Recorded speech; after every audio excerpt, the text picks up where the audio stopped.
इसका विकास देखिए, आपको इसमें हम लोग पढ़ रहे थे भारत में शिक्षा का विकास। हमने आपको पिछले सेशन में यह बात बताया था कि सर्वप्रथम अंग्रेजों ने व्यक्तिगत तौर पर भारत में शिक्षा का विकास करना प्रारंभ किया। इस क्रम में वॉरेन हेस्टिंग्स ने कलकत्ता में मदरसा स्थापित किया। जोनाथन डंकन ने बनारस में संस्कृत कॉलेज की स्थापना की। वेलेजली ने फोर्ट विलियम कॉलेज की स्थापना की। वेलेजली ने फोर्ट विलियम कॉलेज की स्थापना की। ये सब जो प्रयास थे, ये सब व्यक्तिगत प्रयास थे, लेकिन अंग्रेजों ने भारत में शिक्षा के विकास को लेकर सामूहिक प्रयास तब से करना प्रारंभ किया जब 1813 के चार्टर एक्ट में यह कहा गया कि प्रत्येक वर्ष भारतीय शिक्षा पर 1 लाख रुपया खर्च होगा। और फिर अंग्रेज दो भाग में इस बात को लेकर बंट गए कि भारत में शिक्षा ब्रिटिश पद्धति से दी जाए या भारत की प्राचीनतम पद्धति से दी जाए। यह जो विवाद हुआ था, इस विवाद को ही इतिहास में आंग्ल प्राच्य विवाद कहा जाता है। और जो आंग्ल प्राच्य विवाद हुए हैं, आंग्ल प्राच्य विवाद का निपटारा मैकाले आयोग ने किया। और मैकाले आयोग के सिफारिश पर अंततः भारत में शिक्षा का माध्यम अंग्रेजी को बनाया गया और भारत में शिक्षा का माध्यम 1835 ईस्वी से अंग्रेजी बना। 1835 ईस्वी से भारत में शिक्षा का माध्यम क्या बना? अंग्रेजी बना। केमिस्ट्री और हिस्ट्री दोनों लाइव हो गया है इस बैच में, है ना?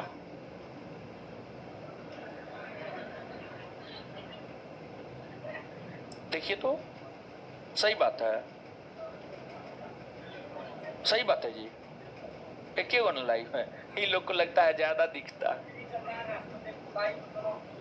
ओ हाँ, देखिए है क्या, केमिस्ट्री का नया फाउंडेशन बैच शुरू हुआ है। तो जो है लाइव वाले सेक्शन में जाइएगा तो जितना क्लास लाइव है सब दिखाएगा। मैथ का भी अभी एगो क्लास लाइव होगा, केमिस्ट्री का एगो लाइव है, एगो मेरा लाइव है, सब दिखाएगा। तो आप अपने बैच में आकर के पढ़िए ना। आपके बैच में सिर्फ एक ही लाइव होगा, समझ गए? आप अपने बैच में आकर के पढ़िए, वहां पे मत जाइए।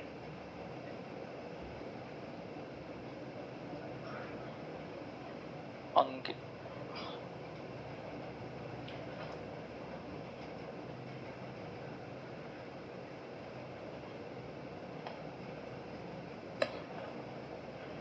अरे केमिस्ट्री फाउंडेशन में चल रहा है जी, इस बैच में थोड़े लाइव होगा, आप लोगों को पता नहीं, ज्यादा दिखता है। ठीक है,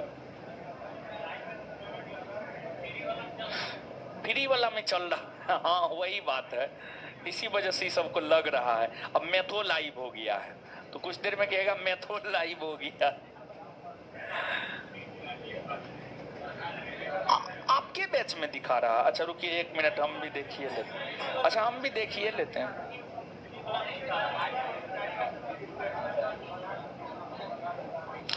है एक ही तो लाइव दिखा रहा है आपके पेज में, एक ही तो लाइव दिखा रहा है ना। सही है,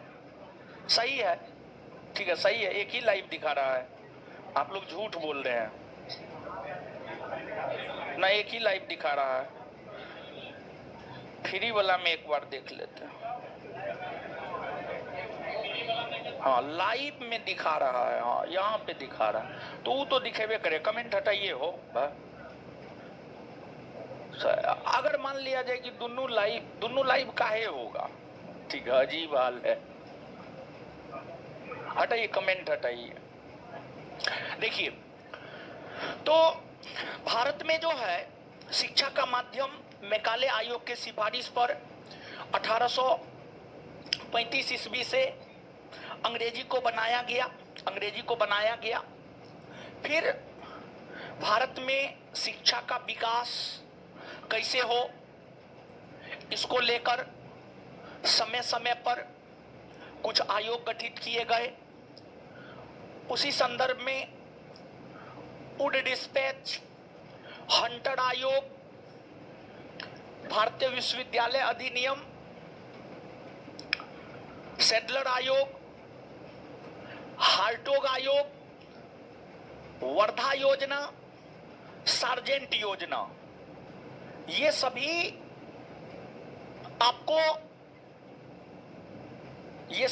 आपको जो है अलग अलग वर्ष में आए और अलग अलग प्रकार की सिफारिश जो है इन आयोग के द्वारा किया गया।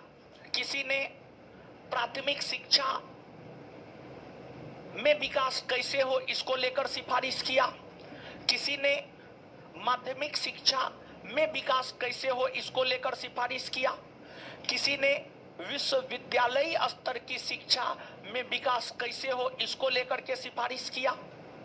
देखिए, जो शिक्षा है, प्राथमिक स्तर की शिक्षा है, माध्यमिक स्तर की शिक्षा है, उच्च स्तर की शिक्षा है, विश्वविद्यालयी शिक्षा है, विश्वविद्यालयी शिक्षा है। तो अब आप देखिएगा कि पिछले सेशन में ही हम आपको ये बात बताए थे कि जो आपको वुड डिस्पैच है, वुड डिस्पैच 1854 में आया है और 1854 में जो वुड डिस्पैच आया है, 1854 में जो वुड डिस्पैच आया है, वुड डिस्पैच ने शिक्षा के क्षेत्र में समग्रता से विकास करने को लेकर सिफारिश किया। यही कारण है कि वुड डिस्पैच को शिक्षा के क्षेत्र में मैग्ना कार्टा कहा जाता है और वुड डिस्पैच के सिफारिश पर ही बंबई, मद्रास, कलकत्ता में 1857 ईस्वी में विश्वविद्यालय का गठन हुआ, विश्वविद्यालय का गठन हुआ। अब यहां पर वुड डिस्पैच की सिफारिश के बाद से आगे हम लोगों को बढ़ना है। अब वुड डिस्पैच की जो सिफारिशें हैं, वुड डिस्पैच की जो सिफारिशें हैं, वह सिफारिश भारतवर्ष में लागू अच्छे ढंग से हुए हैं या नहीं हुए हैं, इसकी जांच को लेकर लॉर्ड रिपन के समय आप सब लोग लॉर्ड रिपन के शासनकाल को जानते हैं। लॉर्ड रिपन का शासनकाल है 1880 से 1884। 1880 से 1884 लॉर्ड रिपन का कार्यकाल है। लॉर्ड रिपन के कार्यकाल के समय वुड डिस्पैच की सिफारिशें भारत में लागू है या नहीं है, इसकी जांच को लेकर डब्ल्यू हंटर की अध्यक्षता में 1882 ईस्वी में एक आयोग गठित हुआ। 1882 ईस्वी में जो आयोग गठित हुआ है, उस आयोग को नाम दिया जाता है हंटर आयोग। हंटर आयोग का गठन 1882 ईस्वी में हुआ और इस आयोग ने अपनी सिफारिश 1883 ईस्वी में की। हंटर आयोग का गठन 1882 ईस्वी में हुआ और इस आयोग ने अपनी सिफारिश जो है 1883 ईस्वी में की। 1883 ईस्वी में की। अब जो आपको हंटर आयोग है, हंटर आयोग ने वुड डिस्पैच की सिफारिश लागू हुई है या नहीं हुई है, इसकी जांच तो किया ही किया, लेकिन हंटर आयोग ने यह पाया कि भारत में प्राथमिक शिक्षा का विकास जिस स्तर पर होना चाहिए, उस स्तर पर प्राथमिक स्तर की शिक्षा का विकास नहीं हो पा रहा है। तो प्राथमिक स्तर की शिक्षा का विकास जिस स्तर पर होनी चाहिए उस स्तर पर नहीं हो पा रहा था। तो जब हंटर कमीशन आयोग अपनी रिपोर्ट सौंपने लगा, तो हंटर कमीशन आयोग ने अपनी रिपोर्ट में सबसे ज्यादा बल, हंटर कमीशन आयोग ने अपनी रिपोर्ट में सबसे ज्यादा बल प्राथमिक शिक्षा के ऊपर दिया। प्राथमिक शिक्षा के ऊपर दिया, प्राथमिक शिक्षा के ऊपर दिया। आपसे जब प्रश्न पूछा जाता है तो यह पूछा जाता है कि हंटर कमीशन आयोग ने सबसे ज्यादा बल किस प्रकार की शिक्षा पर दिया? प्राथमिक शिक्षा, माध्यमिक शिक्षा, उच्च शिक्षा, विश्वविद्यालयी शिक्षा। तो हंटर कमीशन आयोग ने सबसे ज्यादा बल दिया है प्राथमिक शिक्षा पर। किस पर? प्राथमिक शिक्षा पर सबसे ज्यादा बल दिया है। आप इस बात को याद रखिएगा। देखिए, आपको जब हंटर कमीशन, और यहां पर एक बात और कि आपको जो है एगो हंटर कमीशन आयोग है जिसका संबंध जलियांवाला बाग हत्याकांड से है। एगो हंटर कमीशन आयोग है जिसका संबंध है जलियांवाला बाग हत्याकांड, जलियांवाला बाग हत्याकांड से उसका संबंध है। तो वो जो हंटर कमीशन आयोग है वो 1919-20 में, और ये जो हंटर कमीशन आयोग है ये 1882-83। तो थोड़ा सा चीजों को ध्यान में रखना है, क्वेश्चन को समझना है, ऑप्शन को समझना है, उस अनुसार जो है आपको आंसर टिक करना है। एक हंटर कमीशन आयोग शिक्षा से भी संबंधित है और एक हंटर कमीशन आयोग जो है आपको जलियांवाला बाग हत्याकांड से भी संबंधित है, जलियांवाला बाग हत्याकांड से भी संबंधित है। जब हंटर कमीशन आयोग ने प्राथमिक शिक्षा पर सर्वाधिक बल दिया तो अब हुआ क्या जानते हैं? हुआ यह कि प्राथमिक शिक्षा के स्तर पर शिक्षा के क्षेत्र में ठीक ठाक विकास हो गया। फिर विश्वविद्यालयी स्तर की शिक्षा में गिरावट देखने को मिलने लगी, विश्वविद्यालयी स्तर की शिक्षा में गिरावट देखने को मिलने लगी। तो विश्वविद्यालयी स्तर की शिक्षा में जो गिरावट देखने को मिलने लगी,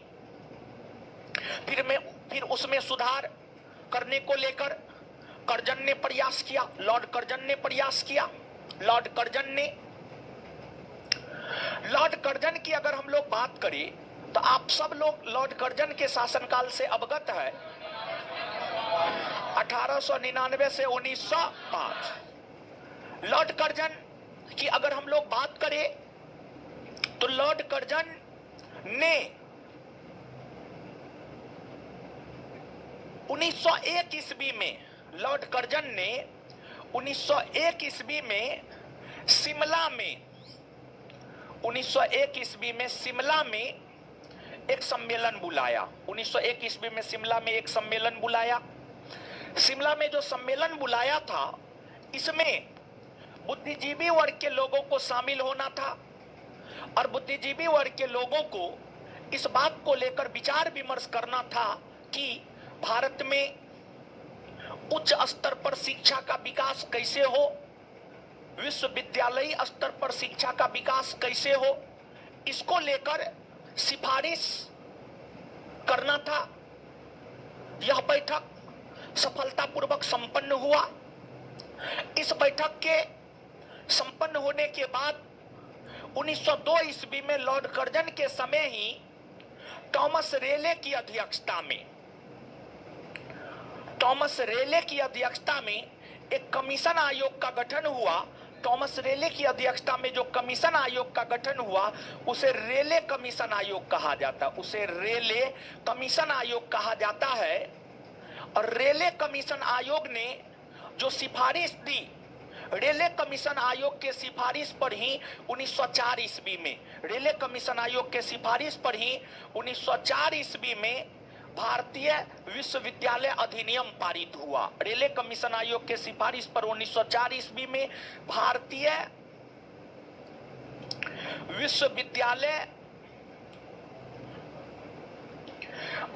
विश्वविद्यालय अधिनियम पारित हुआ। और जो भारतीय विश्वविद्यालय अधिनियम है, भारतीय विश्वविद्यालय अधिनियम आपको 1904 ईस्वी में पारित हुआ।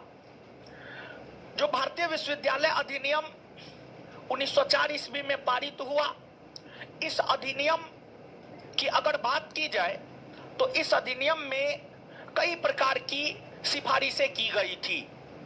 इस अधिनियम में एक सिफारिश यह किया गया कि अगले 5 वर्षों तक इस अधिनियम में एक सिफारिश यह किया गया कि अगले 5 वर्षों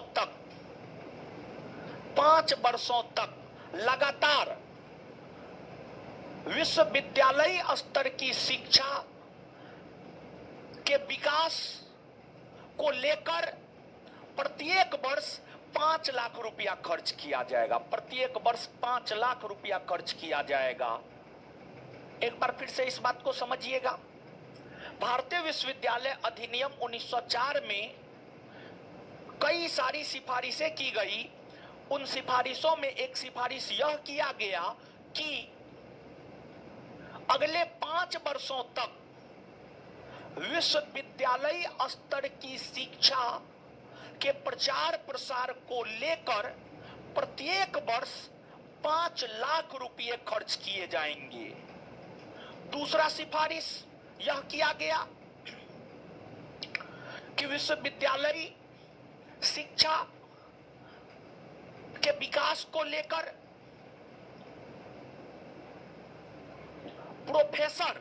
प्रोफेसर और अनुसंधानकर्ता, व्याख्याता, बड़े बड़े प्रोफेसर, बड़े बड़े रिसर्चर, बड़े बड़े व्याख्याता की नियुक्ति भारतीय विश्वविद्यालय में की जाए। भारतीय विश्वविद्यालय में अच्छे प्रोफेसर, अच्छे व्याख्याता की नियुक्ति की जाए। ये तमाम प्रकार की सिफारिशें की गई। भारतीय विश्वविद्यालय अधिनियम 1904 काफी बेहतर अधिनियम था। इस अधिनियम ने भारतीय विश्वविद्यालय स्तर की शिक्षा को निश्चित तौर पर आगे बढ़ाने का काम किया, लेकिन इस अधिनियम का विरोध भारत के तत्कालीन कांग्रेसी नेताओं ने किया। विरोध करने में जो सबसे आगे थे उनका नाम था गोपाल कृष्ण गोखले। और बात अगर गोपाल कृष्ण गोखले की करें तो जो गोपाल कृष्ण गोखले थे, गोपाल कृष्ण गोखले ने भारतीय विश्वविद्यालय अधिनियम पर तंज कसते हुए यह कहा कि यह जो अधिनियम है, यह अधिनियम भारत के राष्ट्रीय शिक्षा को पीछे ले जाने वाला अधिनियम है। यह अधिनियम भारत के राष्ट्रीय शिक्षा को पीछे ले जाने वाला अधिनियम है, जबकि यह जो अधिनियम था निश्चित तौर पर भारतीय शिक्षा को आगे ले जाने का काम किया। भारतीय शिक्षा को आगे ले जाने का काम किया। अब कैसे हम यह बात कह सकते हैं कि इस अधिनियम ने भारतीय शिक्षा को आगे ले जाने का काम किया? यह बात इस आधार पर कह सकते हैं क्योंकि जब तक भारतीय विश्वविद्यालय अधिनियम नहीं आया था, तब तक जो है, जो विद्यार्थी ग्रेजुएट होना चाहता था उसको डिग्री नहीं मिलता था। कभी काल मिलता भी था तो 6 बरस, 7 बरस, 8 बरस, 3 बरस का डिग्री 7 बरस, 8 बरस की अवधि पर मिलता था। या कभी काल ऐसा होता था कि डिग्री नहीं भी मिलता था, जिस वजह से लॉर्ड कर्जन ने भारतीय शिक्षा पर तंज कसते हुए यह कहा कि पूरब में अर्थात भारत में ऐसा विश्वविद्यालय है जहां पर छात्रों को डिग्रियां ही नहीं मिलती है, लेकिन जब आपको भारतीय विश्वविद्यालय अधिनियम 1904 पारित हुआ तो इसके बाद भारत के छात्रों को डिग्री मिलना प्रारंभ हो गया।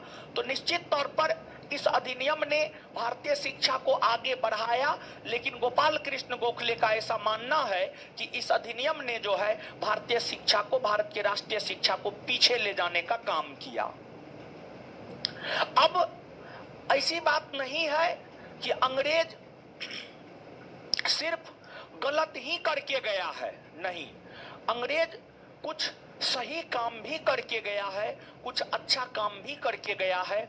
हर क्षेत्र में अंग्रेज कुछ ना कुछ निश्चित तौर पर सही और कुछ ना कुछ गलत करके जो है आपको गया है। अब इसके बाद आपको 1913 ईस्वी में ब्रिटिश गवर्नमेंट के द्वारा जो है 1913 ईस्वी में ब्रिटिश गवर्नमेंट के द्वारा शिक्षा को लेकर के एक अधिनियम पारित किया गया और 1913 ईस्वी में ब्रिटिश गवर्नमेंट के द्वारा शिक्षा को लेकर जो अधिनियम पारित किया गया था, इस अधिनियम में क्या था, तो इस अधिनियम की अगर हम लोग बात करें तो इस अधिनियम में जो है यह कहा गया कि भारत में जो निरक्षरता वाली बातें हैं, भारत में निरक्षरता वाली बातों को समाप्त करके भारतीय लोगों को साक्षर बनाने का प्रयास ब्रिटिश गवर्नमेंट करेगी। भारतीय लोगों को साक्षर बनाने का प्रयास जो है ब्रिटिश गवर्नमेंट करेगी। भारत के सभी लोगों को साक्षर बनाने का प्रयास ब्रिटिश गवर्नमेंट करेगी। ये बात जो है 1913 के शिक्षा अधिनियम में जो है कही गई।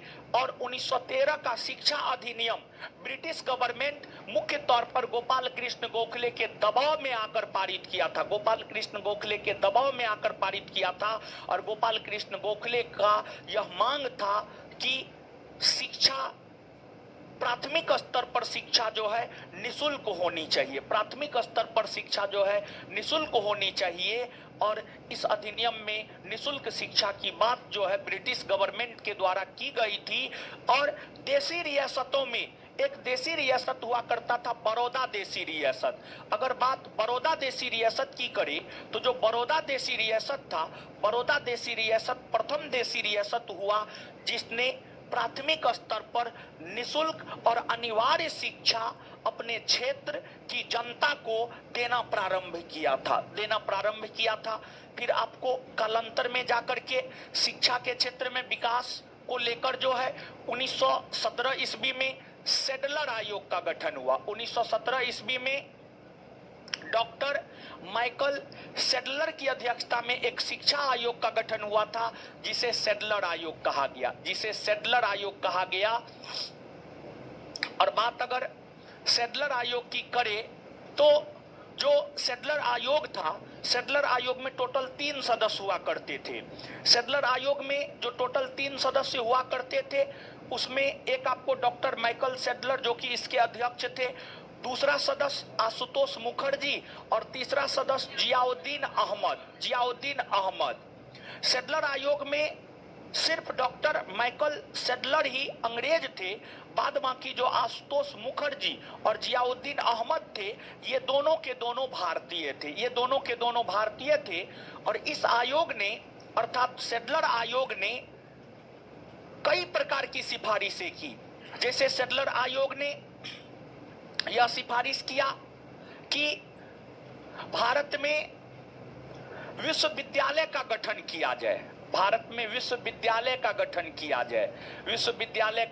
किया जाए। और इस आयोग के सिफारिश पर भारत के कई शहरों में विश्वविद्यालय का गठन हुआ।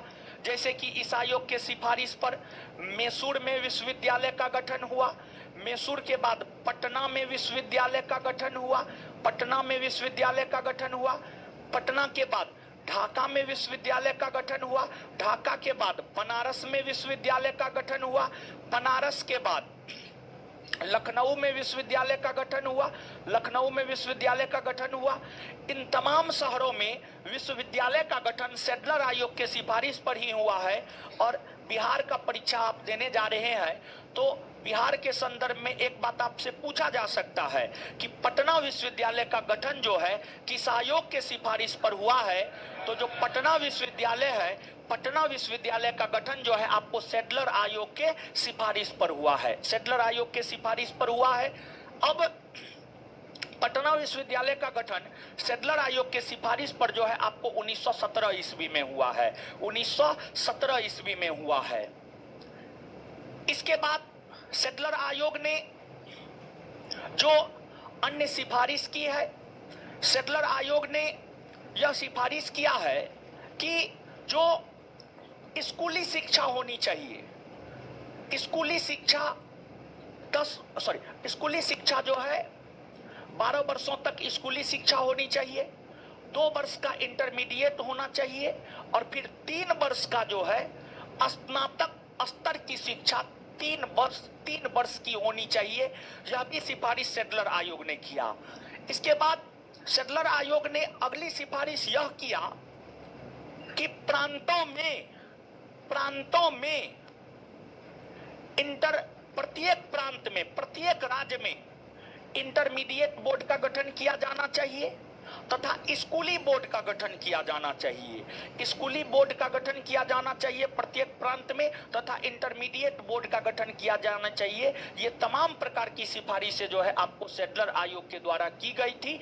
लेकिन आपके परीक्षा के संदर्भ में जो है सैडलर आयोग के विषय में दो तीन बात याद रखना है। एक, सैडलर आयोग का संबंध किससे है, एक सैडलर आयोग का गठन कब हुआ है, एक पटना विश्वविद्यालय का गठन किस आयोग के सिफारिश पर हुआ है और कब हुआ है, सैडलर आयोग में कौन कौन से सदस्य थे, कौन कौन से भारतीय सदस्य थे, ये तमाम प्रकार की बातें सैडलर आयोग के संदर्भ में जो है आपको याद रखना है। इसके बाद कालांतर में जाकर जो है आपको 1929 ईस्वी में फिलिप हार्टोग की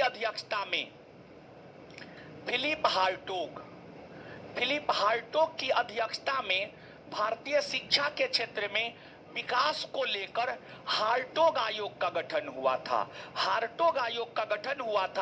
और अगर बात हार्टोग आयोग की जाए तो जो हार्टोग आयोग ने अपनी सिफारिश की है, हार्टोग आयोग ने अपनी सिफारिश में सर्वाधिक बल प्राथमिक शिक्षा के ऊपर दिया है। हार्टोग आयोग ने अपनी सिफारिश में सर्वाधिक बल जिस शिक्षा के ऊपर दिया है वह आपको प्राथमिक शिक्षा है। अब इसके बाद आपको 1930 के दशक में वर्धा शिक्षा योजना आई। 1930 के दशक में जो वर्धा शिक्षा योजना आई है, वर्धा शिक्षा योजना के विषय में आप समझिएगा। देखिए, आप सब लोग जानते हैं कि जो महात्मा गांधी थे, महात्मा गांधी के नेतृत्व में 1930 से लेकर 1934 ईस्वी तक सविनय अवज्ञा आंदोलन हुआ था। महात्मा गांधी के नेतृत्व में 1930 से लेकर के 1934 ईस्वी तक सविनय अवज्ञा आंदोलन हुआ था। लेकिन 1934 ईस्वी में बिना किसी परिणाम के सविनय अवज्ञा आंदोलन समाप्त हो गया। 1934 ईस्वी में जब बिना किसी परिणाम के सविनय अवज्ञा आंदोलन समाप्त हो गया तो इसके बाद महात्मा गांधी वर्धा आश्रम में रहने लगे थे। वर्धा आश्रम जो है आपको महाराष्ट्र में है। वर्धा आश्रम महाराष्ट्र में है क्योंकि उससे पहले जब सविनय अवज्ञा आंदोलन गांधी जी प्रारंभ किए थे तो उससे पहले गांधी जी साबरमती आश्रम में रहते थे। लेकिन साबरमती आश्रम से गांधी जी ने जब दांडी मार्च की शुरुआत की तो दांडी मार्च की शुरुआत करने के वक्त गांधी जी ने यह घोषणा किया कि अब दोबारा हम साबरमती आश्रम तब जाएंगे जब देश आजाद हो जाएगा। लेकिन गांधी जी ने दांडी मार्च किया, सविनय अवज्ञा आंदोलन किया, लेकिन देश आजाद हुआ नहीं। देश जब आजाद नहीं हुआ तो गांधी जी अब साबरमती आश्रम तो जाएंगे नहीं, तो उनके रहने के लिए वर्धा आश्रम का निर्माण जमनालाल बजाज ने करवाया था। जमनालाल बजाज, जिसे गांधी जी के 5वें पुत्र की संज्ञा दी जाती है। ऐसे तो गांधी जी के 4 पुत्र थे। गांधी जी के 4 पुत्र थे, मणिलाल, हरिलाल, रामदास, देवदास, यही 4 पुत्र था। गांधी जी के 5वें पुत्र की संज्ञा जमनालाल बजाज को दी जाती है। उस समय के एक बहुत बड़े उद्योगपति हुआ करते थे जमनालाल बजाज। जमनालाल बजाज ने ही महात्मा गांधी के लिए वर्धा आश्रम का गठन किया था और उसी वर्धा आश्रम में जो है गांधी जी रहने लगे। और वर्धा आश्रम में रहते हुए गांधी जी ने रचनात्मक और क्रियात्मक कार्य को बढ़ावा देने का काम किया। और वर्धा आश्रम में रहते हुए ही गांधी जी ने शिक्षा को लेकर के एक योजना प्रस्तुत 1937 ईस्वी में की। महात्मा गांधी ने शिक्षा को लेकर 1937 ईस्वी में जो योजना प्रस्तुत की, महात्मा गांधी ने शिक्षा को लेकर जो 1937 ईस्वी में योजना प्रस्तुत की, उसी योजना को वर्धा शिक्षा योजना कहा जाता है। और जो वर्धा शिक्षा योजना है, वर्धा शिक्षा योजना का ब्यौरा या प्रारूप, वर्धा शिक्षा योजना का जो ब्यौरा था वह डॉक्टर जाकिर हुसैन ने तैयार किया था। डॉक्टर जाकिर हुसैन ने तैयार किया था। डॉक्टर जाकिर हुसैन ने तैयार किया था।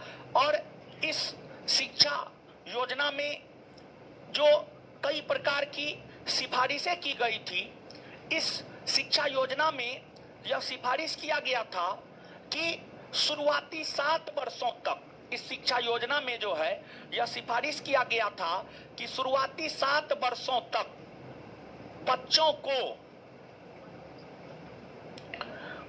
को उनकी मातृभाषा में निःशुल्क शिक्षा दी जानी चाहिए। उनकी मातृभाषा में निःशुल्क शिक्षा दी जानी चाहिए। वर्धा शिक्षा योजना में ये बात जो है आपको कही गई थी कि शुरुआती 7 वर्षों तक बच्चों को उसकी मातृभाषा में निःशुल्क शिक्षा दी जानी चाहिए। इसके अलावे वर्धा शिक्षा योजना में यह भी बात कही गई थी, वर्धा शिक्षा योजना की अगर हम लोग बात करें तो जो वर्धा शिक्षा योजना है, वर्धा शिक्षा योजना में जो है आपको यह भी बात कही गई थी कि इस प्रकार की शिक्षा लोगों को दी जानी चाहिए, लोगों को इस प्रकार की शिक्षा दी जानी चाहिए कि लोग जो है जीवन यापन कर सके, लोग उत्पादक वर्ग में शामिल हो सके, लोग उत्पादक वर्ग में शामिल हो सके और उत्पादक वर्ग में शामिल होकर के अर्निंग करके, कमाई करके जो है वो अपना जीवन यापन कर सके। मतलब ऐसी शिक्षा दी जानी चाहिए कि लोग उस शिक्षा को प्राप्त करके जीवन यापन करने में जो है आपको सफल हो सके। जैसे अभी जो आप पढ़ रहे हैं, अभी जो आप शिक्षा ले रहे हैं, अगर आप बेहतर करेंगे परीक्षा में तो आपको सरकारी जॉब होगा, उससे पैसा मिलेगा और उससे पैसा मिलेगा तो आप अपना जीवन सरवाइव कर लीजिएगा, समझ गए।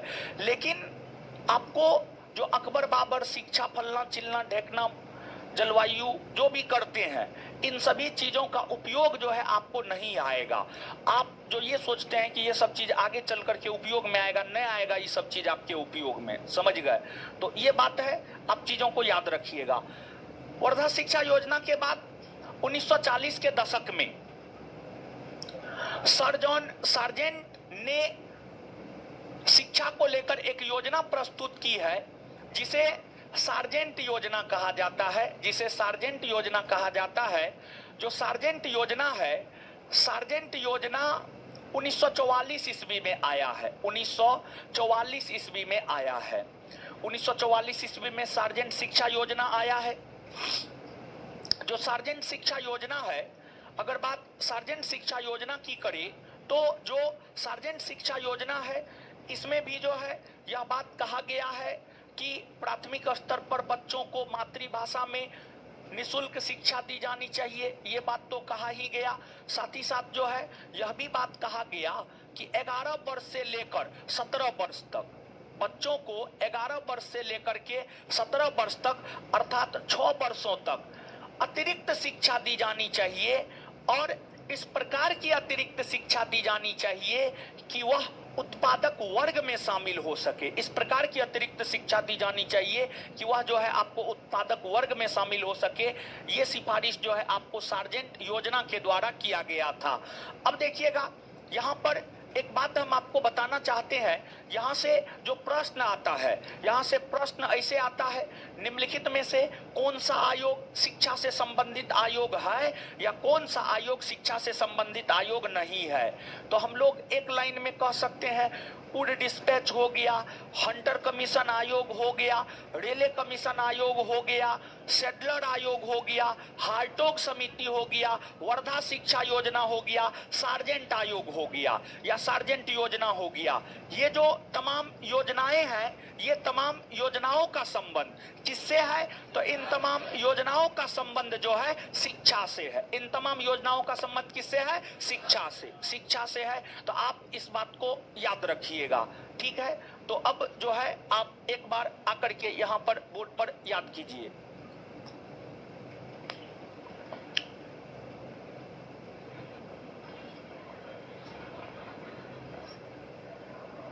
बताइएगा, हंटर आयोग का गठन कब हुआ है?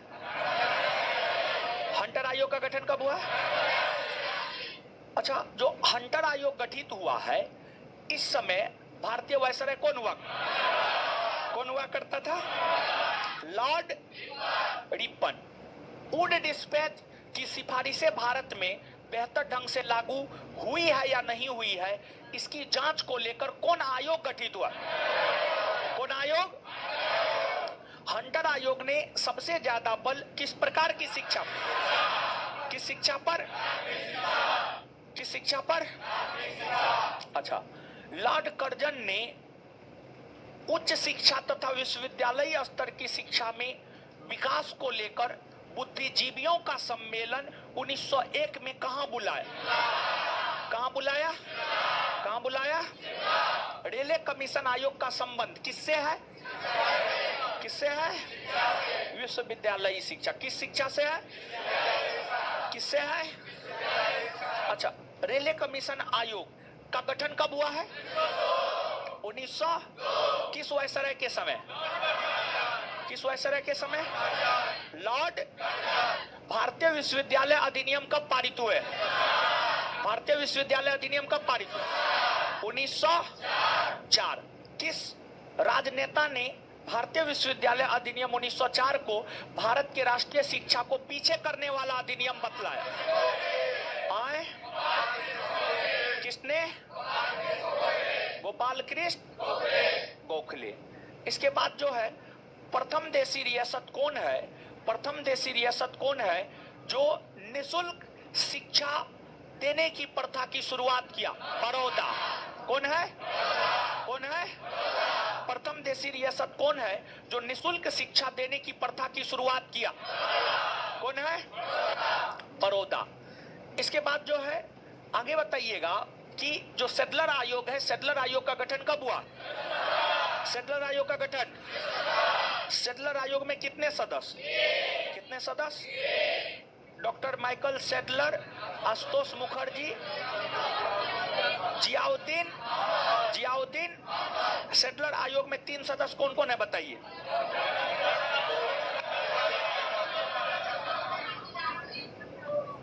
पटना विश्वविद्यालय का गठन किस आयोग के सिफारिश पर हो? पटना विश्वविद्यालय का गठन किस आयोग के सिफारिश? अच्छा, सेडलर आयोग के सिफारिश पर पटना विश्वविद्यालय का गठन कब हुआ? कब हुआ है? पटना विश्वविद्यालय का गठन सेडलर आयोग के सिफारिश पर कब हुआ है? पटना के अलावा मैसूर, ढाका, बनारस, लखनऊ जैसे क्षेत्रों में जो है विश्वविद्यालय का गठन किस आयोग के सिफारिश पर? किस आयोग के सिफारिश पर? किस आयोग ने यह सिफारिश किया कि प्रत्येक प्रांत में एक जो है प्रांतीय बोर्ड या जो है हाई स्कूल बोर्ड और इंटरमीडिएट बोर्ड का गठन किया जाना चाहिए? कौन आयोग ने? सेडलर आयोग ने। इसके बाद जो है आपको हार्टोग आयोग का गठन कब हुआ? हार्टोग आयोग का गठन, इसने किस शिक्षा के ऊपर बल? किस शिक्षा के ऊपर? किस शिक्षा के ऊपर? प्राथमिक शिक्षा। इसके बाद वर्धा शिक्षा योजना कब आई है? कब आई है? वर्धा शिक्षा योजना का ब्यौरा किसने तैयार किया? ब्यौरा किसने तैयार किया? किसने तैयार किया है? अच्छा, वर्धा शिक्षा योजना किसने दिया है? वर्धा शिक्षा योजना किसकी देन है? महात्मा गांधी। वर्धा शिक्षा योजना किसकी देन है? महात्मा गांधी। किसकी देन है? सार्जेंट योजना कब आई है? कब आई है? सार्जेंट योजना का संबंध किससे है? सार्जेंट योजना का संबंध किससे है? किससे है? शिक्षा से है। समझ गए? एक बार पढ़िए तो, इतना पढ़िए तो 1 मिनट में जल्दी।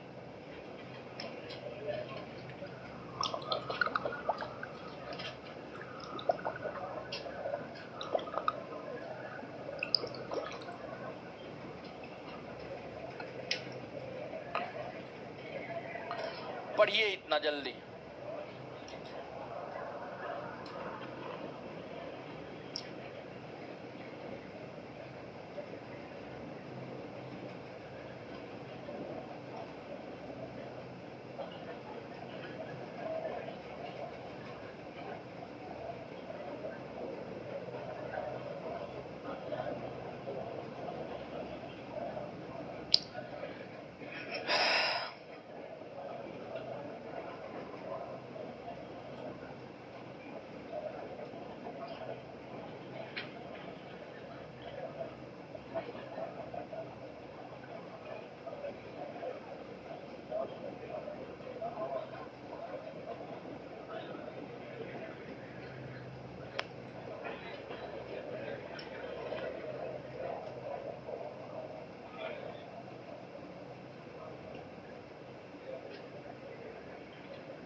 और लिए हो।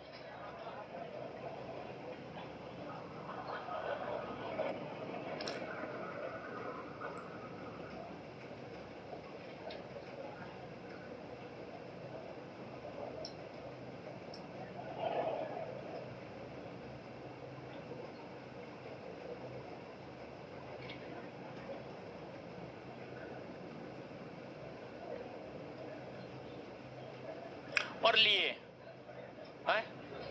चलिए अब आगे आइएगा, देखिए ध्यान दीजिएगा यहां पर, अब समझिएगा आप, यहां पर समझिएगा आप। देखिए ये सब जो सार्जेंट शिक्षा योजना, वर्धा शिक्षा योजना, हार्टोग समिति, सेडलर आयोग, ये सब आजादी से पहले यानी 1947 से पहले गठित आयोग है जो भारत में शिक्षा के क्षेत्र में विकास को लेकर के सिफारिश किया। फिर आजादी के बाद भारत में शिक्षा का विकास कैसे हो, आजादी के बाद भारत में शिक्षा का विकास कैसे हो, इसको लेकर कई सारे आयोग गठित हुए हैं। आजादी के बाद शिक्षा के क्षेत्र में विकास को लेकर गठित होने वाला प्रथम आयोग है राधा कृष्णन आयोग। राधा कृष्णन आयोग, राधा कृष्णन आयोग, देखिए राधा कृष्णन आयोग, बात अगर राधा कृष्णन आयोग की जाए तो जो राधा कृष्णन आयोग है, राधा कृष्णन आयोग नवंबर 1948 में गठित हुआ है और इसने अपनी सिफारिश दिया है अगस्त 1949 में। तो जो राधा कृष्णन आयोग है 1948-49 राधा कृष्णन आयोग का गठन जो है आपको 1948 में हुआ था और इसने अपनी सिफारिश दिया था 1949 ईस्वी में।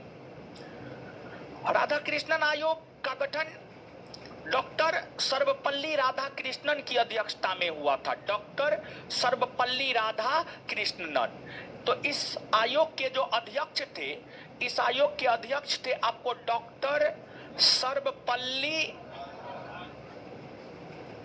राधाकृष्णन, डॉक्टर सर्वपल्ली राधाकृष्णन। इस आयोग ने किस प्रकार की शिक्षा को लेकर सिफारिश किया? प्राथमिक स्तर की शिक्षा, माध्यमिक स्तर की शिक्षा या फिर विश्वविद्यालयी शिक्षा। तो इस आयोग की अगर हम लोग बात करें तो जो राधा कृष्णन आयोग है, राधा कृष्णन आयोग का गठन विश्वविद्यालयी स्तर की शिक्षा में वृद्धि कैसे हो इसको लेकर के सिफारिश करना इसका काम था। तो राधा कृष्णन आयोग का जो संबंध है, राधा कृष्णन आयोग का जो संबंध है वह विश्वविद्यालयी स्तर की शिक्षा से है। विश्वविद्यालयी स्तर, विश्वविद्यालयी स्तर की शिक्षा से इसका संबंध है। अब राधा कृष्णन आयोग ने कई प्रकार की सिफारिशें की है। राधा कृष्णन आयोग ने पहली सिफारिश तो यह किया कि जो है शिक्षा को समवर्ती सूची में शामिल किया जाए, शिक्षा को समवर्ती सूची में शामिल किया जाए, शिक्षा को समवर्ती सूची में शामिल किया जाए। और राधा कृष्णन आयोग के सिफारिश पर तो तुरंत शिक्षा को समवर्ती सूची में शामिल नहीं किया गया, लेकिन बाद के वर्षों में जाकर के शिक्षा को समवर्ती सूची में शामिल किया गया था। देखिए जो शिक्षा था, अगर बात शिक्षा की जाए तो शिक्षा जो है पहले राज सूची का विषय हुआ करता था, शिक्षा पहले राज सूची का विषय हुआ करता था, लेकिन 42वां संविधान संशोधन 1976 के तहत शिक्षा को समवर्ती सूची में शामिल किया गया। तो राधा कृष्णन आयोग की पहली सिफारिश यह थी कि शिक्षा को समवर्ती सूची में शामिल किया जाए। फिर आपको राधा कृष्णन आयोग की दूसरी सिफारिश यह थी कि विश्वविद्यालय अनुदान आयोग का गठन किया जाए। राधा कृष्णन आयोग की दूसरी सिफारिश यह थी कि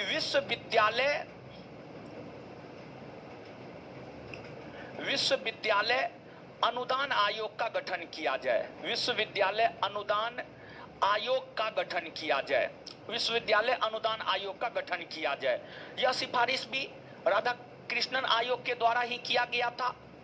यूनिवर्सिटी ग्रांट कमीशन, यूजीसी, जिसको शॉर्ट में हम लोग यूजीसी कहते हैं, यूनिवर्सिटी ग्रांट कमीशन यानी शॉर्ट में यूजीसी। यूजीसी के गठन करने की सिफारिश राधाकृष्णन आयोग ने ही किया था और बाद के वर्षों में जाकर राधाकृष्णन आयोग के सिफारिश पर ही यूजीसी का गठन अर्थात विश्वविद्यालय अनुदान आयोग का गठन, यूनिवर्सिटी ग्रांट कमीशन का गठन 1953 ईस्वी में किया गया। 1953 ईस्वी में जो है आपको यूजीसी का गठन किया गया और यूजीसी का गठन 1953 में हुआ, लेकिन बाद के वर्षों में जाकर 1956 ईस्वी में, बाद के वर्षों में जाकर 1956 ईस्वी में जो है यूजीसी को एक स्वायत्त संस्था का दर्जा दिया गया। यूजीसी को 1956 ईस्वी में भारत की संसद ने अधिनियम पारित करके एक स्वायत्त संस्था का दर्जा दिया, एक स्वायत्त संस्था का दर्जा जो है यूजीसी को दिया गया। इसके बाद राधाकृष्णन आयोग ने अपनी सिफारिश में यह भी कहा कि विश्वविद्यालयी स्तर पर, राधाकृष्णन आयोग ने अपनी सिफारिश में यह भी कहा कि विश्वविद्यालयी स्तर पर 3 प्रकार की शिक्षा दी जानी चाहिए। विश्वविद्यालयी स्तर पर 3 प्रकार की शिक्षा दी जानी चाहिए और जो राधाकृष्णन आयोग ने अपनी सिफारिश में यह कहा कि विश्वविद्यालयी स्तर पर 3 प्रकार की शिक्षा दी जानी चाहिए, उसमें एक यह कहा कि सामान्य शिक्षा दी जानी चाहिए। सामान्य शिक्षा जनरल नॉलेज यानी सब चीज से संबंधित, देश से संबंधित, हर चीज से संबंधित सामान्य जानकारी लोगों को दी जानी चाहिए विश्वविद्यालय स्तर की शिक्षा में। दूसरी सिफारिश यह किया कि संस्कारी शिक्षा दी जानी चाहिए, लोगों को संस्कार दिया जाना चाहिए। और तीसरी बात यह कहा कि ऐसी शिक्षा दी जानी चाहिए कि लोग व्यावसायिक बन जाए, लोग जो है कमाने खाने लगे। व्यावसायिक शिक्षा, समझ गए, व्यावसायिक शिक्षा यानी कॉमर्शियल शिक्षा। तो राधाकृष्णन आयोग ने अपनी सिफारिश में यह कहा कि विश्वविद्यालय में छात्रों को 3 प्रकार का शिक्षा दी जानी चाहिए, सामान्य शिक्षा, संस्कारी शिक्षा और व्यावसायिक शिक्षा। तो ये तमाम प्रकार की सिफारिशें जो है राधाकृष्णन आयोग के द्वारा किया गया था और राधाकृष्णन आयोग की सिफारिश जो है बाद में जाकर लागू भी हुआ और फिर विश्वविद्यालय स्तर के शिक्षा में जो है सुधार देखने को मिला। इसके बाद आपको आजादी के बाद शिक्षा के क्षेत्र में बेहतरी को लेकर मुदालियर आयोग का गठन हुआ। मुदालियर आयोग, अगर बात हम लोग मुदालियर आयोग की करें तो जो मुदालियर आयोग है, मुदालियर आयोग का गठन 1952 में हुआ था। 1952 में मुदालियर आयोग का गठन हुआ था और मुदालियर आयोग ने अपनी सिफारिश 1953 ईस्वी में दी। 1953 ईस्वी में दी और जो आपको मुदालियर आयोग है, अगर बात हम लोग मुदालियर आयोग की करें तो मुदालियर आयोग के जो अध्यक्ष थे, मुदालियर आयोग के अध्यक्ष आपको लक्ष्मण स्वामी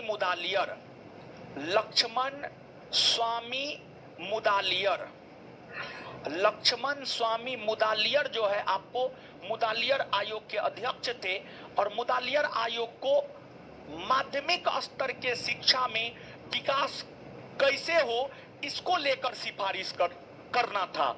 मुदालियर आयोग को जो है इस बात को लेकर सिफारिश करना था कि माध्यमिक स्तर पर शिक्षा का प्रसार कैसे हो, माध्यमिक स्तर पर शिक्षा का प्रसार कैसे हो, इसको लेकर मुदालियर आयोग को सिफारिश करना था और इसी को लेकर मुदालियर आयोग ने सिफारिश किया भी। इसके बाद कालांतर में जाकर शिक्षा के क्षेत्र में विकास को लेकर के एक कोठारी आयोग का गठन हुआ था। एक जो है आपको कोठारी आयोग का गठन हुआ था और कोठारी आयोग की हम लोग बात करें तो जो कोठारी आयोग है, कोठारी आयोग का गठन 1964 ईस्वी में हुआ था। 1964 ईस्वी में हुआ था और जो कोठारी आयोग था इसका अध्यक्ष जो है आपको दौलत सिंह कोठारी था। दौलत सिंह कोठारी दौलत सिंह कोठारी जो है, कोठारी आयोग का जो है आपको अध्यक्ष था, कोठारी आयोग का अध्यक्ष था। और जो दौलत सिंह कोठारी की अध्यक्षता में कोठारी आयोग का गठन हुआ था, इस कोठारी आयोग को इस बात को लेकर सिफारिश करना था कि प्राथमिक स्तर पर शिक्षा का विकास कैसे हो, प्राथमिक स्तर पर शिक्षा का विकास कैसे हो, इस बात को लेकर जो है कोठारी आयोग को सिफारिश करना था। और प्राथमिक स्तर पर शिक्षा के क्षेत्र में विकास को लेकर ही कोठारी आयोग ने जो है आपको सिफारिश किया। कालांतर में जाकर कोठारी आयोग ने जो सिफारिश किया था, कोठारी आयोग की सिफारिशों को लागू करने को लेकर ही जो है आपको भारत में प्रथम शिक्षा नीति 1968 ईस्वी में आई है। अगर आप भारत की बात करेंगे तो भारत में आजादी के बाद जो है आपको 3 शिक्षा नीति आई है। भारत में आजादी के बाद 3 शिक्षा नीति आई है। आजादी के बाद जो 3 शिक्षा नीति आई है उसमें प्रथम शिक्षा नीति, अगर बात प्रथम शिक्षा नीति की करें तो जो प्रथम शिक्षा नीति है, प्रथम शिक्षा नीति जो है आपको 1968 ईस्वी में कोठारी आयोग के सिफारिश पर आया है, कोठारी आयोग के सिफारिश पर आया है। और जो कोठारी आयोग है, कोठारी आयोग ने ही यह सिफारिश किया था कि भारतीय शिक्षा पर जीडीपी का 6% खर्च होना चाहिए। लेकिन कभी भी आज तक भारतीय शिक्षा पर 6% कुल जीडीपी का खर्च नहीं हुआ है। मुश्किल से 2% के आसपास जो है कुल जीडीपी का भारतीय शिक्षा पर खर्च हुआ देखने को मिलता है, उससे ज्यादा सामान्य तौर पर आपको देखने को नहीं मिलता है। तो कोठारी आयोग की ही सिफारिश थी कि भारतीय शिक्षा पर टोटल जीडीपी का 6% खर्च होनी चाहिए। और यह बात प्रथम शिक्षा नीति में भी कही गई थी, लेकिन आज तक कभी ऐसा हो नहीं पाया है। और जब प्रथम शिक्षा नीति आई थी तो प्रथम शिक्षा नीति आने के समय जो हमारे देश की प्रधानमंत्री हुआ करती थी वह आपको श्रीमती इंदिरा गांधी थी, श्रीमती इंदिरा गांधी। इसके बाद जो है आपको द्वितीय शिक्षा नीति, बात अगर द्वितीय शिक्षा नीति की करें तो जो द्वितीय शिक्षा नीति है, द्वितीय शिक्षा नीति आई है आपको 1986 ईस्वी में, 1986 ईस्वी में द्वितीय शिक्षा नीति आई है। और जो द्वितीय शिक्षा नीति आई है इस समय हमारे देश के प्रधानमंत्री हुआ करते थे राजीव गांधी इस समय हमारे देश के प्रधानमंत्री हुआ करते थे। और जो आपको द्वितीय शिक्षा नीति है, द्वितीय शिक्षा नीति में जो है आपको 2 बार संशोधन हुआ है। इसमें पहली बार संशोधन 1990 में हुआ था और इसमें दूसरी बार संशोधन जो है आपको 1992 में हुआ था। इसके बाद आपको तीसरी शिक्षा नीति, बात अगर तीसरी शिक्षा नीति की जाए तो जो तीसरी शिक्षा नीति है के कस्तूरीरंगन समिति के सिफारिश पर तीसरी शिक्षा नीति जो है आपको 2020 ईस्वी में आई है। और प्रधानमंत्री जो है आपको नरेंद्र मोदी जी के काल में जो है भारत की स्वतंत्र भारत की तीसरी शिक्षा नीति जो है आपको के कस्तूरीरंगन समिति के सिफारिश पर जो है आपको 2020 ईस्वी में आया है। क्लियर है? तो आप इस बात को याद रखिएगा। देखिए ध्यान दीजिएगा, आपके परीक्षा में जो है यहाँ से बहुत ज्यादा डीप जाकर के प्रश्न नहीं पूछा जाता है, समझ गए? ऊपर से प्रश्न पूछा जाता है। तो जो ऊपर से प्रश्न पूछा जाता है, जितना आपको बताया गया है इतना आप याद रख लीजिएगा तो आपका काम चल जाएगा। ठीक है, अब आइए इसको हम लोग याद करते हैं।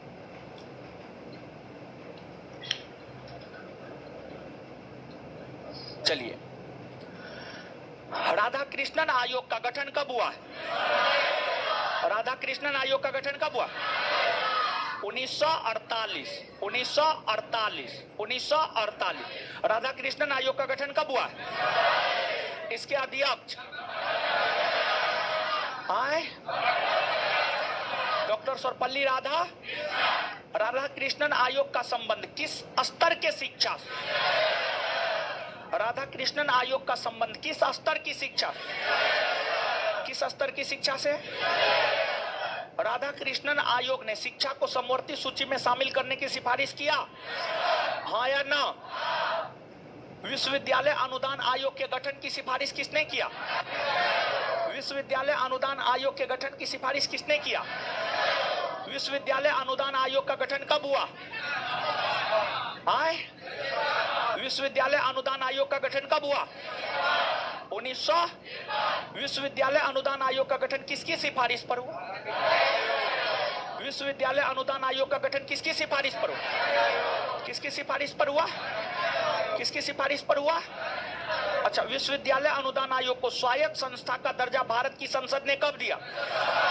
आए, एक बार फिर से बताइए, विश्वविद्यालय अनुदान आयोग का गठन कब हुआ है? कब हुआ है? किसके सिफारिश पर? इसको स्वायत्त संस्था का दर्जा कब दिया गया है? 1900। मुदालियर आयोग का गठन कब हुआ? मुदालियर आयोग का गठन, मुदालियर आयोग के अध्यक्ष, मुदालियर आयोग के अध्यक्ष, मुदालियर आयोग ने किस स्तर पर शिक्षा की? मुदालियर आयोग का संबंध किससे है? मुदालियर आयोग का संबंध किससे है? चलिए, कोठारी आयोग का गठन कब हुआ? कोठारी आयोग का गठन, कोठारी आयोग का गठन, कोठारी आयोग के अध्यक्ष, कोठारी आयोग के अध्यक्ष, और कोठारी आयोग का संबंध किस स्तर की शिक्षा से? किस स्तर की शिक्षा? किस स्तर की शिक्षा से? एक बार बताइए तो, राधा कृष्णन आयोग का संबंध किस स्तर की शिक्षा? विश्व। और मुदालियर आयोग माध्यमिक। और कोठारी आयोग, किस आयोग ने सर्वप्रथम यह सिफारिश किया कि भारतीय शिक्षा पर कुल जीडीपी का 6% खर्च किया? किसने? किसने? चलिए, आजाद भारत में कितनी शिक्षा नीति आई? कितनी शिक्षा नीति? आजाद भारत में प्रथम शिक्षा नीति कब आई? प्रथम शिक्षा नीति कब आई? इस समय देश की प्रधानमंत्री, देश की प्रधानमंत्री। द्वितीय शिक्षा नीति कब आई? द्वितीय शिक्षा नीति कब आई? इस समय देश के प्रधानमंत्री, देश के प्रधानमंत्री। द्वितीय शिक्षा नीति में कितनी बार संशोधन? कब कब? 1990। और तीसरी शिक्षा नीति कब आई? किसके समय? किसके समय? के कस्तूरी रंगन समिति के सिफारिश पर। के कस्तूरी रंगन समिति के, दीजिए तो एक बार नोट।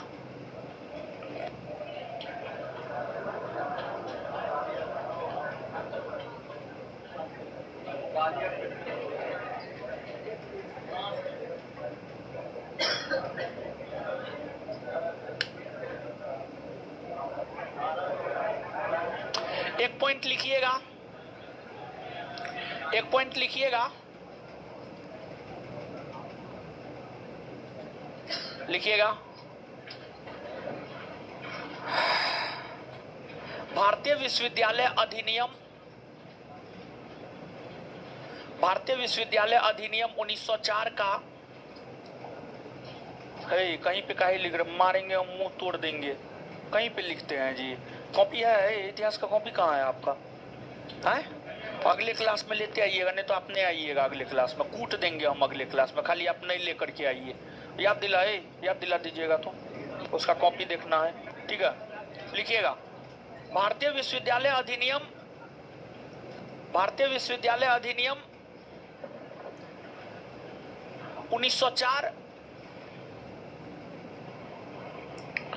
भारतीय विश्वविद्यालय अधिनियम 1904 की आलोचना करते हुए, भारतीय विश्वविद्यालय अधिनियम 1904 की आलोचना करते हुए, आलोचना करते हुए, करते हुए, करते हुए गोपाल कृष्ण गोखले ने इसे, गोपाल कृष्ण गोखले ने इसे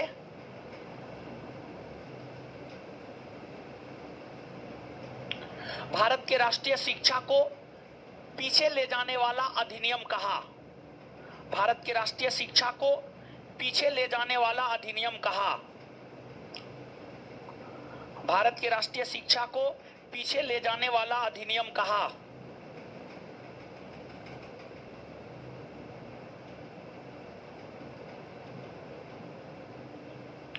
भारत के राष्ट्रीय शिक्षा को पीछे ले जाने वाला अधिनियम कहा।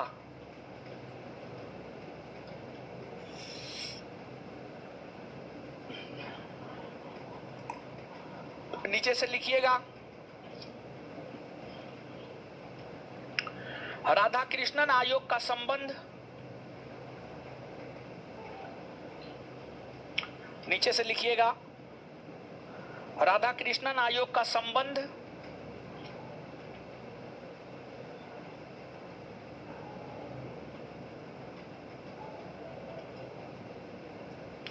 राधा कृष्णन आयोग का संबंध, राधा कृष्णन आयोग का संबंध विश्वविद्यालयी शिक्षा, राधा कृष्णन आयोग का संबंध विश्वविद्यालयी शिक्षा, विश्वविद्यालयी शिक्षा, कोमा मुदालियर आयोग का संबंध माध्यमिक शिक्षा, मुदालियर आयोग का संबंध माध्यमिक शिक्षा, मुदालियर आयोग का संबंध माध्यमिक शिक्षा, मुदालियर आयोग का संबंध माध्यमिक शिक्षा, मुदालियर आयोग का संबंध माध्यमिक शिक्षा, माध्यमिक शिक्षा, और कोठारी आयोग का संबंध, और कोठारी आयोग का संबंध, और कोठारी आयोग का संबंध प्राथमिक शिक्षा, और कोठारी आयोग का संबंध प्राथमिक शिक्षा से रहा है।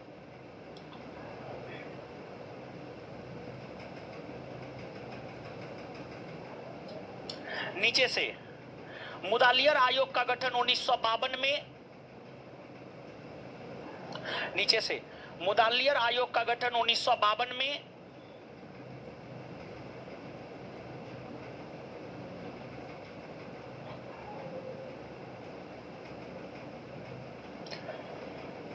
मुदालियर आयोग का गठन 1952 में, 1952 में लक्ष्मण स्वामी मुदालियर की अध्यक्षता में हुआ था। मुदालियर आयोग का गठन 1952 में लक्ष्मण स्वामी मुदालियर की अध्यक्षता में हुआ था।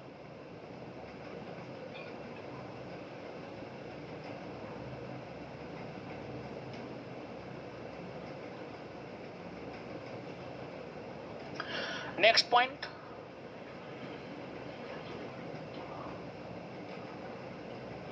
द्वितीय शिक्षा नीति में, द्वितीय शिक्षा नीति में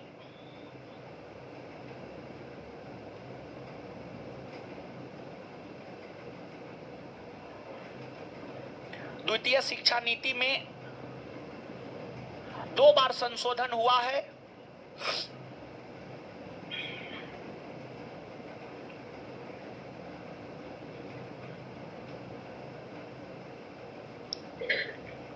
दो बार संशोधन हुआ है,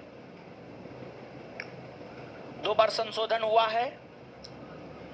पहली बार 1990 में राममूर्ति के सिफारिश पर, राममूर्ति आयोग के सिफारिश पर, सॉरी, पहली बार 1990 में, पहली बार 1990 में राममूर्ति आयोग के सिफारिश पर, पहली बार 1990 में राममूर्ति आयोग के सिफारिश पर, तथा दूसरी बार 1992 में, तथा दूसरी बार 1992 में जनार्दन रेड्डी समिति के सिफारिश पर, तथा दूसरी बार 1992 में जनार्दन रेड्डी समिति के सिफारिश पर, जनार्दन रेड्डी समिति के सिफारिश पर, जनार्दन रेड्डी समिति के सिफारिश पर, जनार्दन रेड्डी समिति के सिफारिश पर, जनार्दन रेड्डी समिति के सिफारिश पर, फुल स्टॉप, फुल स्टॉप। एक पॉइंट और लिखिएगा,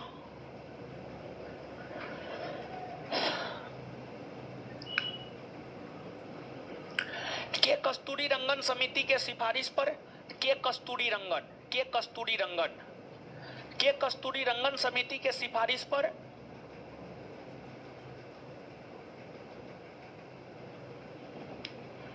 के कस्तूरी रंगन समिति के सिफारिश पर, के कस्तूरी रंगन समिति के सिफारिश पर भारत की तीसरी शिक्षा नीति,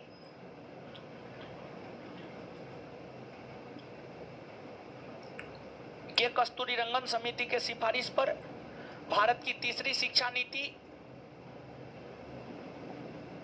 2020 ईस्वी में आई है।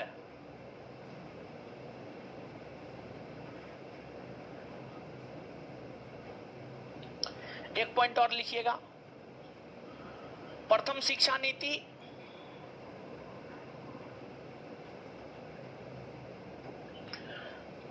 एक मिनट, प्रथम शिक्षा नीति, खैर स्वतंत्र भारत समझ लीजिएगा, ठीक है। प्रथम शिक्षा नीति प्रधानमंत्री इंदिरा गांधी के समय, प्रथम शिक्षा नीति प्रधानमंत्री इंदिरा गांधी के समय, कोमा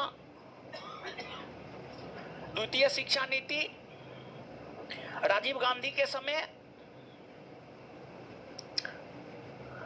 प्रथम शिक्षा नीति प्रधानमंत्री इंदिरा गांधी के समय, कोमा द्वितीय शिक्षा नीति राजीव गांधी के समय, और तीसरी शिक्षा नीति नरेंद्र मोदी के समय आया है।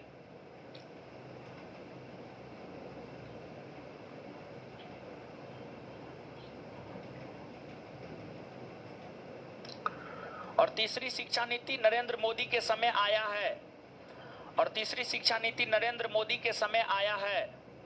Full stop. समझे? चलिए, शिक्षा का विकास खत्म हो गया।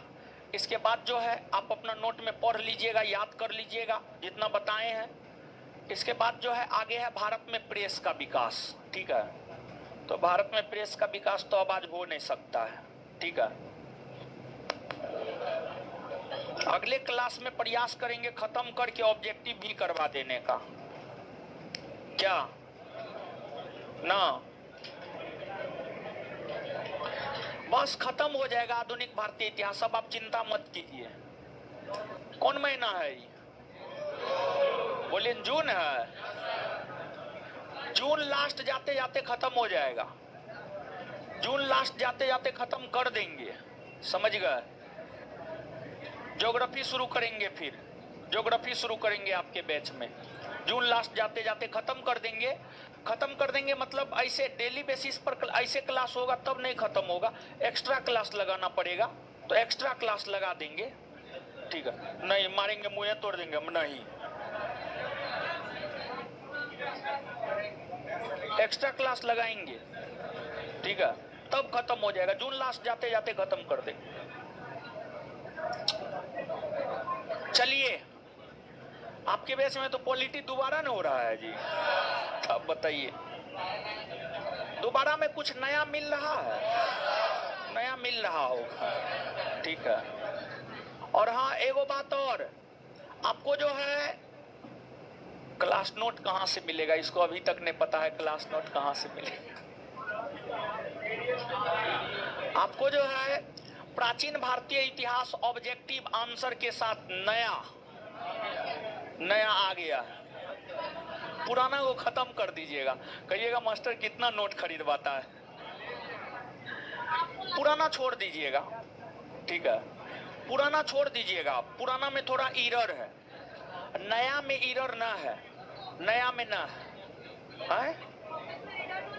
रिटर्न कहां से होगा? मारेंगे मुंह तोड़ देंगे हम।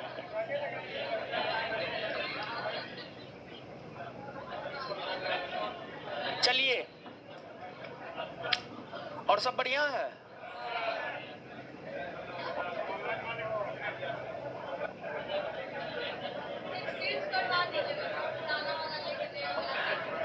विनोद कुमार जो है ना जरल कमेंट करता है।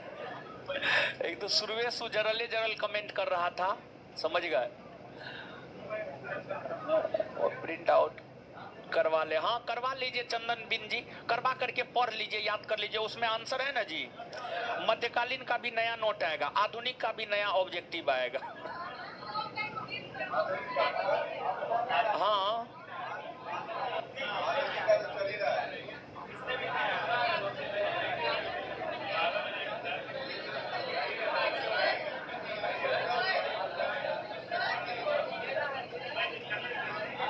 बार बार रिवीजन कीजिए, भूल जाते हैं, बार बार रिवीजन कीजिए, बार बार रिवीजन कीजिए। नहीं रिटर्न कैसे होगा? रिटर्न नहीं होगा,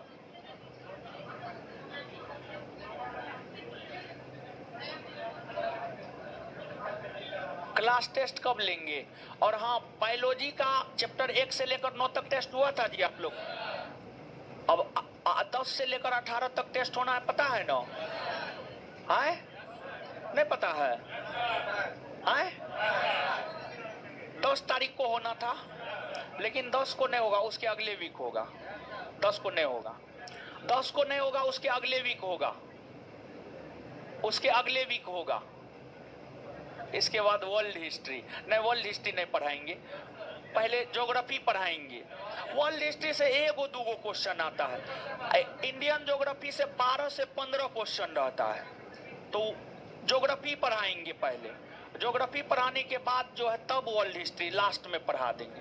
वर्ल्ड हिस्ट्री से 1-2 रहता है, नहीं वर्ल्ड हिस्ट्री नहीं पढ़ाएंगे। चलिए, आपके बैच को लगभग 1 साल पूरने वाला है, नहीं हो? कब पूरेगा? 2 जुलाई को, 1 जुलाई को।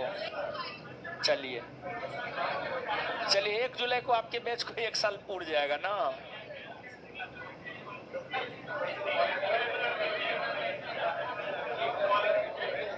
लेकिन इतिहास में जो है 1 साल लग गया ना।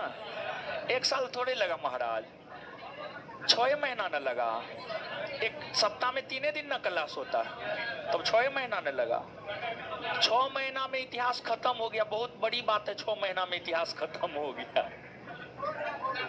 समझे? इतिहास खत्म करता है कोई मास्टर? नहीं खत्म करता है, बीचे में विद्यार्थी छोड़ देता, मास्टर तो खत्म करिए देता है। समझे? खत्म हो जाएगा।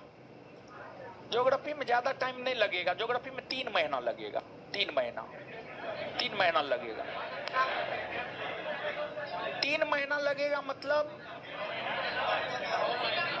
ना उस संदर्भ में ना, 3 महीना ऐसे बोल रहे हैं, 6 महीना के संदर्भ में 3 महीना बोल रहे हैं। ठीक है,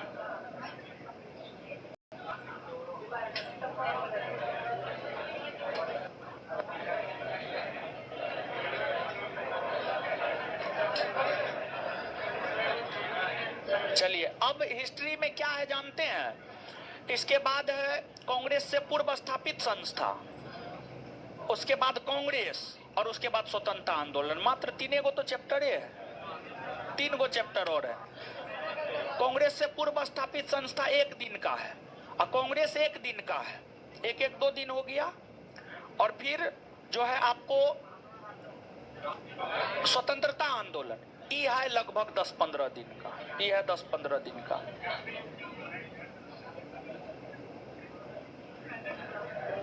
वैकेंसी का कोई अता पता ना है, पढ़िए ना है जी। ठीक है, और बढ़िया कर लीजिए। लेकिन हम तो इतिहास खत्म कर दिए हैं, आपका कितना खत्म है? उठा करके पूछेंगे सब भूल गए होंगे। जितना ज्यादा जानते हैं उतना कंफ्यूजन है। अच्छा, पॉलिटी का ऑब्जेक्टिव करवाइएगा सर ना, ऑब्जेक्टिव ना करवाएंगे। टारगेट बैच है, ऐसे भी 1 साल हो गया है, ऑब्जेक्टिव करवाएंगे। और देखिए मॉडर्न खत्म हो गया रहता, ऑब्जेक्टिव करवाने के चक्कर में ही जो है लेट हो रहा है। समझे? ये तो आप लोग कह देते हैं कि जो है इतना टाइम लग रहा है, लेकिन जो है ये नहीं कहते हैं कि जो है ऑब्जेक्टिव वो हो रहा है। समझे? चलिए ठीक है, आगे बात करते हैं।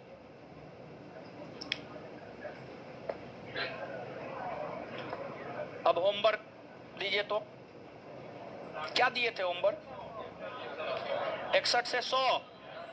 देखिए इसमें होमवर्क की बात करते हैं।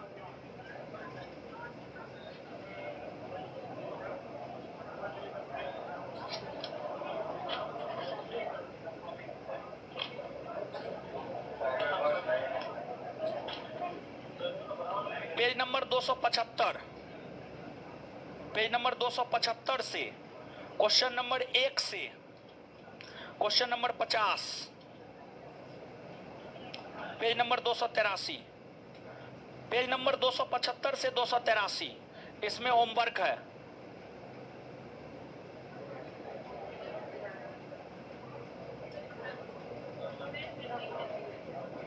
क्वेश्चन नंबर 1 से क्वेश्चन नंबर 50, पेज नंबर 275 से 283, ठीक है, इसका होमवर्क है, आगे देख लीजिएगा।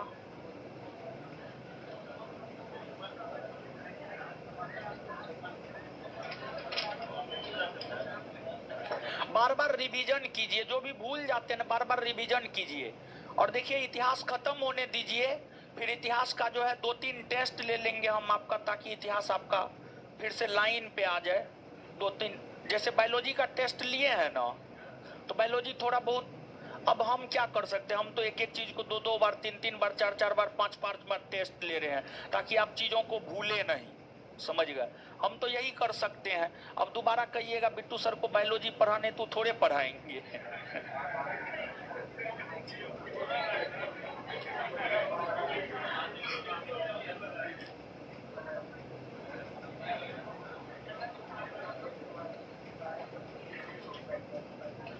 क्वेश्चन बैंक का होमवर्क चलेगा, न्यू टाइप से बोले थे, हाँ चलेगा 15 जून से 15 जून से 15 जून से।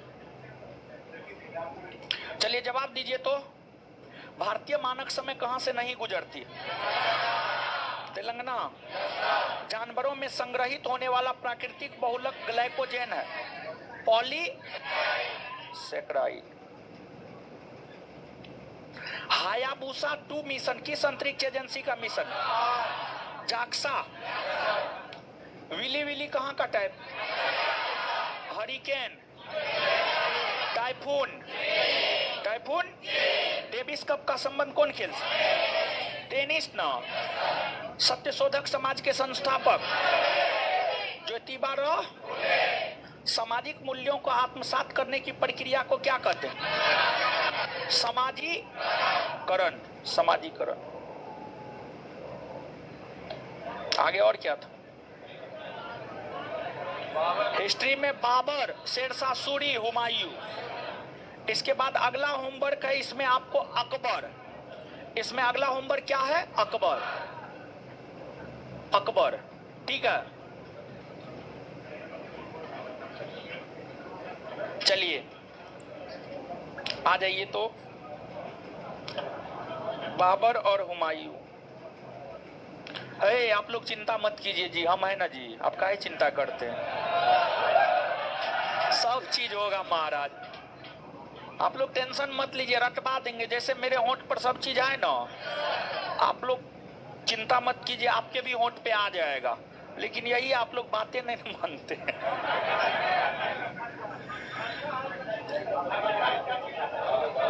फट्टा नहीं स्टार्ट करेंगे ना, विद्यार्थी भाग जाता है। 1288 जो चुनेंगे ना, उसमें तो चुनेंगे, भगाने के लिए चुनबे करेंगे। बैच में नहीं मारेंगे। अब हॉस्टल वाला विद्यार्थी सबको कूटेंगे, बैच में नहीं मारेंगे, बैच का विद्यार्थी भाग जाता है। विद्यार्थी नहीं रहेगा पढ़ाएंगे किसको हम? ऊपर से आप लोग वीडियो भी बना करके वायरल उरल कर देते हैं बस। हाँ स्टाफ भी करता है, समझे, इसमें स्टाफ का भी योगदान, विद्यार्थियों करता है, स्टाफों करता है। हाँ ठीक है। बताइए, मध्यकालीन भारत के मुगल शासक वस्तुतः क्या थे?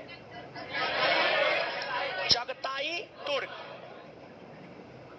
आगे बताइएगा, किस मुगल शासक ने भारत में ओटोमन युद्ध पद्धति को अपनाया? बाबर ना। खानवा के युद्ध में बाबर ने किसे पराजित किया? राणा। जिहाद का नारा बाबर ने किस युद्ध के दौरान? खानवा के। बाबर ने सर्वप्रथम बादशाह की पदवी कहां धारण की थी? काबुल। कहां?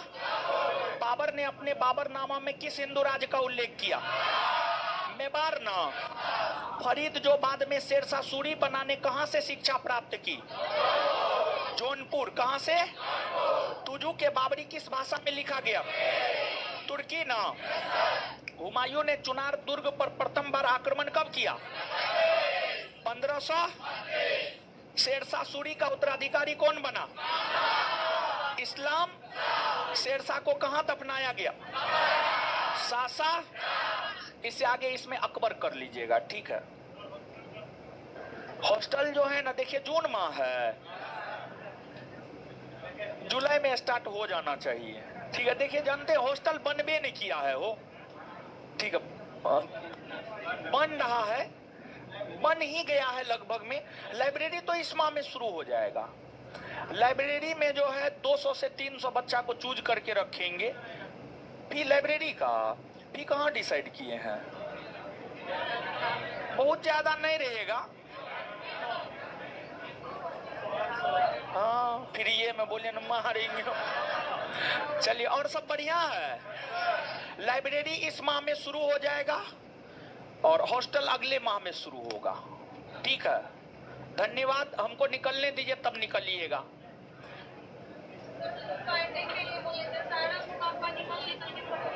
है?